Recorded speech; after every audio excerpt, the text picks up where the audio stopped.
Oublie tes bonnes résolutions de 2019. Tu sais, ça fait 3 ans à peu près que je suis inscrit à une salle de sport, une salle de muscu. Et il y a un phénomène que je remarque tous les ans, au cours de chaque année, au niveau de la fluctuation du nombre de personnes qui s'entraînent tous les jours. Et en fait, ce que je remarque, c'est que à la fin de l'année, en décembre plus particulièrement, fin décembre, c'est vraiment là où c'est au summum, on voit beaucoup moins de gens à la salle. Donc je vais m'entraîner comme ça. Fin décembre, à chaque fois, on est limite 3 ou 4, bon j'exagère, mais on est très peu nombreux dans la salle, au moins c'est cool, on a toutes les machines, on fait ce qu'on veut. Et dès que c'est le 1er janvier, c'est bondé. Il n'y a jamais eu autant de monde qu'un 1er janvier à la salle, ou à 2 janvier, enfin voilà. Tout ça parce que, tu l'auras compris, les personnes prennent des bonnes résolutions. Et toi, peut-être que tu fais partie des personnes qui apparaîtront comme par magie dans ma salle de sport le 1er janvier, hein, qui sont souvent des débutants. Ce que je veux dire par là, c'est que peut-être que toi aussi, tu vas te fixer des objectifs, de nouvelles résolutions. Tu vas te dire, pour l'année 2019, je vais me mettre au sport, je vais me mettre à bien travailler mes cours, à mieux travailler à mon boulot, à augmenter mon chiffre d'affaires, à apprendre un instrument de musique, à mieux, enfin, tout un tas de choses. En général, c'est le sport ou l'assiduité dans ton travail. Et en soi, c'est une très bonne chose. Je trouve que c'est une très bonne chose de se fixer des objectifs. C'est vraiment, je pense, une des choses les plus importantes à avoir dans sa vie, c'est avoir un cap, avoir un but.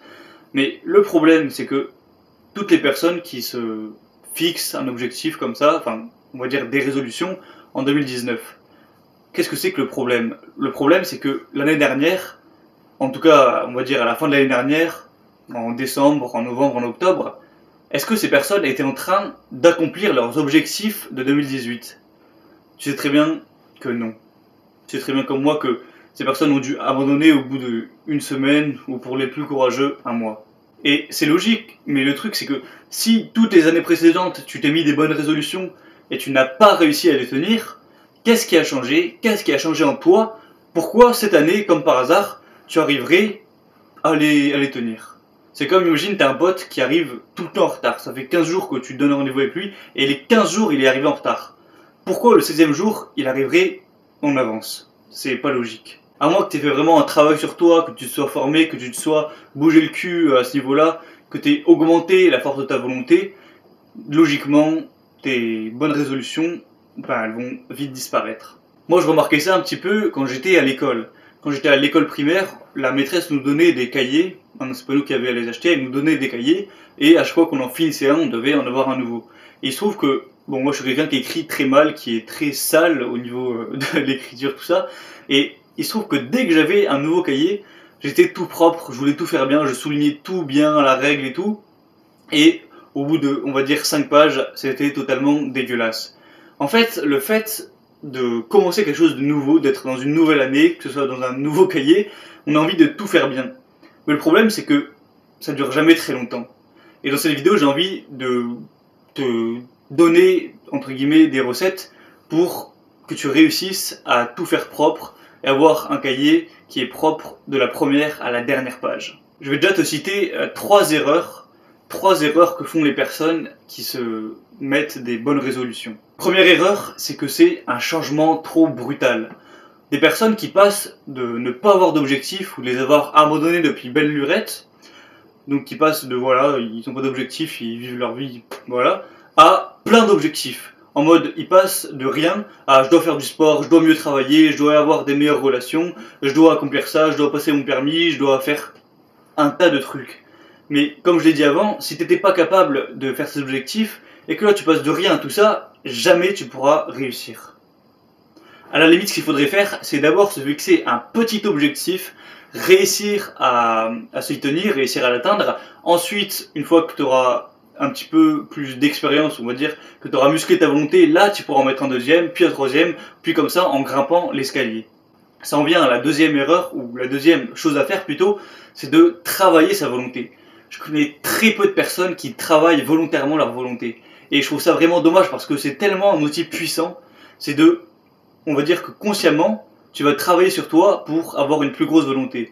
La volonté, c'est l'autodiscipline, en gros, pour avoir une plus grosse discipline de tes actions, pour pouvoir plus facilement te forcer à faire des choses, arrêter de procrastiner et pouvoir passer à l'action le plus possible. Il y a pas mal de techniques pour ça, notamment de faire des petits trucs comme j'ai dit, par exemple, je sais pas, tu prends un bol de friandises, tu le mets sur ta table et tu te forces à pas y toucher, ou alors tu t'obliges à n'aller que 15 fois par jour sur ton téléphone.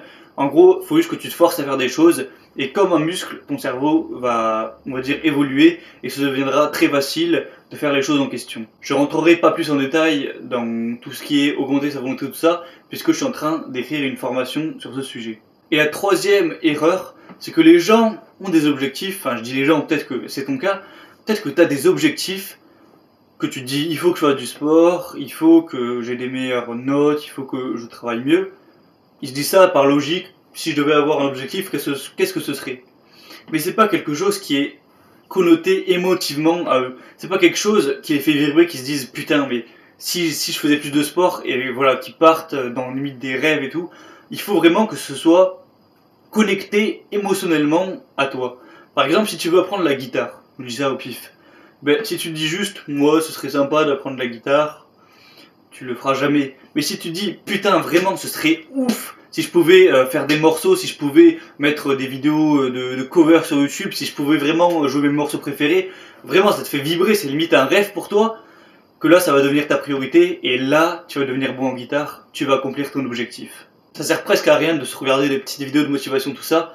Il faut que ça vienne de toi-même. Il faut que intérieurement, tu aies vraiment ultra envie d'accomplir ton objectif.